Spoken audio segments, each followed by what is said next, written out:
No more wimpy stitches. Double crochet 2 together and triple crochet 2 together. Want to bulk up your double crochet without adding width. Here we go. Wrap around once, insert your hook, pull through, and do not complete the stitch.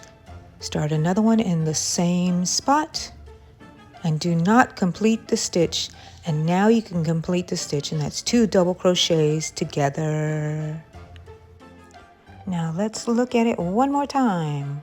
You make 2 uncompleted double crochets in the same spot, and then you complete it at the end. Look at these beautiful thick stitches. Now look down here, these are triple crochets together, 2 together, triple crochets. Let's show you how. Triple crochet, you wrap it around twice on your hook, you insert, you bring through 2 stitches, you bring through 2 stitches, and you do not complete the stitch.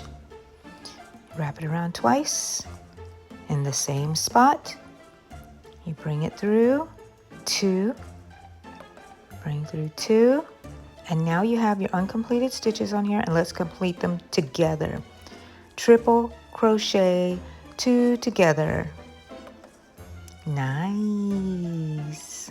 You can do it. Let's go. Thanks for watching. Watch more of my videos, please.